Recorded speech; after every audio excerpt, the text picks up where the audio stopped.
বাংলাদেশে আবার একটি মবের সৃষ্টি হয়েছে। পুরান ঢাকার মিটফোর্ড হসপিটালের সামনে এক যুবককে পাথর নিক্ষেপ করে হত্যা করা হয়েছে প্রকাশ্যে উৎসুক জনতার সামনে। কেউ এগিয়ে আসেনি। শোনা যাচ্ছে বিএনপির যুব দলের নেতাকর্মীরা তাদের ব্যবসায়িক কোন্দলের কারণে এই হত্যাটি সংঘটিত হয়েছে। আমরা আসলে কোন যুগে বসবাস করছি? বাংলাদেশ এখন একটা মবের ত্রাসের মধ্য দিয়ে যাচ্ছে। মানুষ আইন হাতে তুলে নিচ্ছে এবং আইন হাতে তুলে নিয়ে প্রকাশ্যে যা ইচ্ছা তাই করছে। ইতিমধ্যে বিএনপির নেতারা, উচ্চ পর্যায়ের নেতারা, যে সমস্ত যুবদলের নেতারা এই বিভৎস কাজের মধ্যে লিপ্ত ছিল তাদেরকে বহিষ্কার করেছেন আজীবনের জন্য। কিন্তু ঘটনার কয়েক ঘন্টা পেরিয়ে গেলেও পুলিশ কেন উদ্যোগ গ্রহণ করেনি বা কাউকে গ্রেপ্তার করতে সক্ষম হয়নি, সে বিষয়েও ইতিমধ্যে প্রশ্ন উঠেছে সামাজিক যোগাযোগ মাধ্যমে। প্রশ্ন উঠেছে এই কারণে, পুলিশ এতক্ষণ সেখানে ঘটনাটা ঘটার পরে তারা এতক্ষণ কেন গ্রেপ্তার করতে পারেনি? যারা আসামি ছিল তাদেরকে কেন থানায় নিয়ে আসতে পারেনি? তারা কেন এতক্ষণ পর্যন্ত আমাদের পুলিশ বাহিনী বা আইন শৃঙ্খলা বাহিনী নীরব ছিলেন? অর্থাৎ আইন শৃঙ্খলা বাহিনীর দিকে প্রশ্নটি উঠেছে। সামাজিক যোগাযোগ মাধ্যমে ভিডিওটি যখন ভাইরাল হয়েছে, শুধু বাংলাদেশ না, সারা বিশ্বের বাংলাভাষী মানুষেরা যেখানে রয়েছেন তাদের বিবেক, তাদের আত্মা, তাদের মন মানসিকতা কেঁপে উঠেছে। কারণ পাথর দিয়ে একজন মানুষকে প্রকাশ্যে হত্যা, এটি এক নজিরবিহীন ঘটনা বাংলাদেশে। বাংলাদেশের মানুষ সত্যি এখন একটা ভয়ের মধ্যে দিয়ে যাচ্ছে, আতঙ্কের মধ্যে দিয়ে যাচ্ছে। বাংলাদেশের মানুষের নিরাপত্তা ব্যাপকভাবে বিঘ্নিত হচ্ছে। শোনা যাচ্ছে ওই যুবকেরা ব্যবসায়িক কোন্দলের কারণে, তারের ব্যবসায়ীর কোন্দল ছিল এবং একটা সিন্ডিকেটকে তারা হাতের মুঠোয় নিতে এই ঘটনাটি ঘটেছে। অর্থাৎ ওই জায়গাকার নিয়ন্ত্রণ নিতে এই ঘটনাটি ঘটেছে। যাই হোক না কেন, সেটা নিয়ন্ত্রণ হোক, ব্যবসায়িক সিন্ডিকেট হোক, এনি কাইন্ড অফ হতে পারে, যে কোনো প্রবলেমই হতে পারে। তাই বলে প্রকাশ্যে তাকে হত্যা করতে হবে? দেশে আইন শৃঙ্খলা নেই। এই আইন শৃঙ্খলার অবনতিটা কেন হয়েছে বাংলাদেশে, এ প্রসঙ্গেও একটু আলোচনা করা যাক। গত বছরে যখন ছাত্র এবং জনতার আন্দোলনের মুখে শেখ হাসিনা পালিয়ে ভারতে চলে যায়, অর্থাৎ 5ই অগাস্ট বাংলাদেশে ব্যাপক একটা হত্যাযজ্ঞ, ঘরবাড়ি পোড়ানো, মানুষ মারা হয়েছিল। এবং সেই সময় দেশের আইন শৃঙ্খলা বাহিনী এতটাই ভেঙে পড়েছিল, অবনতি হয়েছিল, যা কোনোভাবেই কাজ করছিল না। এবং যারা ক্ষতিগ্রস্ত হয়েছে, যে সমস্ত পরিবার, তাদেরকে রেস্কিউ করতে পারছিল না ওই সময়কার যে আইন শৃঙ্খলা বাহিনী। ঠিক সেই রেসটা এখনো চলে এসেছে। এখন বাংলাদেশের মানুষ মনে করে যে কাউকে অপদস্থ করলে, কাউকে মারধর করলে, কাউকে হত্যা করলে হয়তো আমার কিছু হবে না, আমি পার পেয়ে যাব। ইতিমধ্যে বেশ কয়েকজনকে গ্রেপ্তার করেছে পুলিশ, আমরা শুনেছি। সেই যে ঘটনাটা, যে 5ই অগাস্টের পর থেকে 10 মাসে যে ঘটনা ঘটেছে বাংলাদেশে, হত্যা, নারী নির্যাতন, শিশু হত্যা, অনেকেই বিচার পায়নি। তারা বিচার প্রক্রিয়াকে প্রসেস করতে গেলে থানায় গিয়েও তারা ঘুরে এসেছে। এই যে একটা সংস্কৃতি তৈরি হয়েছে বাংলাদেশে, মানুষ এখন মনে করে আমি যদি একটা কোনো খারাপ কাজ অকারেন্স বা করি, আমার হয়তো কিছু হবে না। এবং তারা এটাও মনে করে যে এই যে সবথেকে বড় খারাপ লোক বা দুর্ধর্ষ লোক বা ডিসঅনেস্ট পারসন, একে যদি আমরা ছেড়ে দিই তাহলে পুলিশ তাদের বিরুদ্ধে অ্যাকশন নেবে না। মানুষ এটা এখন মনে করে। সেজন্য তারা নিজেরা মব তৈরি করে, নিজেরা চিন্তা করে এরকম বিভৎস কাহিনীর ঘটনা ঘটে। আমরা সত্যি নিন্দা জানাই এই ঘটনাটার।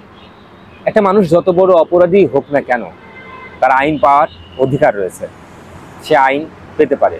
দেশে পুলিশ ব্যবস্থা রয়েছে, দেশে থানা রয়েছে, সেখানে দেয় সে মামলা দিতে পারে। আমি একজন সচেতন মানুষ হিসাবে বা আপনি একজন সচেতন মানুষ হিসাবে আইনটা নিজের হাতে তুলে নিতে কেউ পারে না। এবং ওই ব্যবসায়ীকে যখন পাথর নিক্ষেপ করছিল সেখানে কেউই ছুটে আসেনি। উৎসুক জনতা এই বিভৎস চিত্র দেখেছে। এই দেখার কারণ রয়েছে, তাদের মধ্যে একটা ভয়, একটা শঙ্কা কাজ করে যে আমি যদি ঠেকাতে যাই ওই পাথরটা, বা যারা এই ধরনের খারাপ কাজটা কন্টিনিউ করছে, হত্যা কাজে জড়িত হয়েছে, আমাকে যদি তারা হত্যা করে, আমাকে যদি মেরে ফেলে, এই ভয়ের কারণে উৎসুক জনতা আসলে সেখানে যায়নি। এটা আমি হলেও মনে হয় এই সেম কাজটি করতাম, এবং আপনি হলেও এই সেম কাজটি করতেন। একটা ভয়ের মধ্য দিয়ে যাচ্ছে বাংলাদেশ। আর্মিকে একটা সুপ্রিম পাওয়ার দেওয়া রয়েছে, তাদের নিষ্ক্রিয়তা, পুলিশের মধ্যেও এক ধরনের নিষ্ক্রিয়তা, যদিও আগের থেকে কিছুটা হলেও এখন আইন শৃঙ্খলা বাহিনী ভালো অবস্থানে রয়েছে, তারপরেও এই দৃশ্যগুলা বাংলাদেশের ইমেজ যেমন দেশ এবং বিদেশে নষ্ট হয়ে যায়, তেমনি বাংলাদেশের মানুষের প্রতি অন্যান্য দেশের মানুষের কি ইমেজ তৈরি হয় সেটাও একটা প্রশ্ন উঠতে পারে সামনে। একটা বিষয়কে কেন্দ্র করে, একটা ব্যবসায়িক সিন্ডিকেটকে কেন্দ্র করে এই ধরনের হত্যাযজ্ঞ সত্যিই আমরা ঘৃণা করি। এবং যারা এই হত্যাকাণ্ডে জড়িত ছিল তাদেরকে অবশ্যই আইনের আওতায় নিয়ে আসতে হবে এবং দৃষ্টান্তমূলক একটা শাস্তির ব্যবস্থা করতে হবে, যারা আসলেই অপরাধী। কারণ এইভাবে বাংলাদেশের মানুষ আর চলতে পারে না। মানুষের মধ্যে শঙ্কা, মানুষের মধ্যে ভয়, মানুষের মধ্যে ভীতি উদ্বেগজনক হারে বৃদ্ধি পাচ্ছে। এবং এই যে হত্যাকাণ্ড, নির্যাতন, 5ই অগাস্টের পর থেকে 2024 সালের শেখ হাসিনা সরকার ভেঙে পড়ার পরে, ছাত্র জনতার আন্দোলনের মুখে পালিয়ে যাওয়ার পরে ঢাকাতে এই সহিংসতা সব থেকে বেশি হচ্ছে, এবং এখনো সেটা কন্টিনিউ। এমনকি কেউ নেই এই জিনিসটাকে স্থিতিশীল পর্যায়ে নিয়ে আসতে পারে, এমনকি কোনো বাহিনী নেই বাংলাদেশে বাংলাদেশের মানুষের নাগরিক সহায়তা দিতে পারে, এমনকি মানুষ নেই বাংলাদেশের প্রত্যেকটি মানুষের নাগরিকের মূল্য যেন বুঝতে পারে।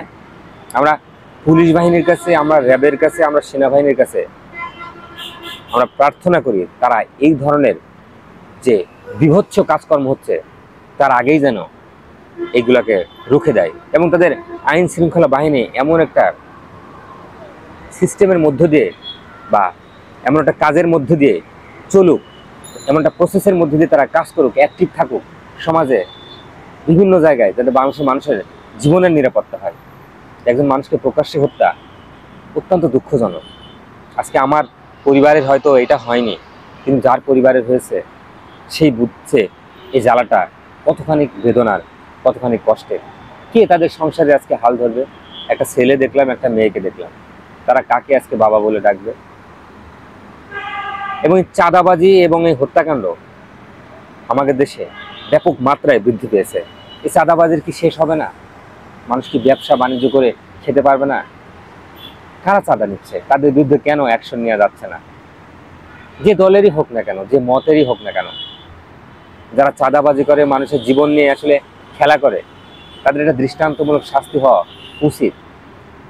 সে যে দলের হোক, সেই দলের যারা নীতি নির্ধারক রয়েছেন তাদেরকে কঠোরভাবে নির্দেশনা দিয়ে এই চাঁদাবাজি, মানুষের জীবনের হুমকি যারা করে তাদেরকে একটা শাস্তির আওতায় নিয়ে আসা, তাদের দল থেকে বহিষ্কার করা। যদি ইতিমধ্যে এদের দল থেকে বহিষ্কার করেছেন, আমরা এই ধরনের যে হত্যাকাণ্ড চাই না।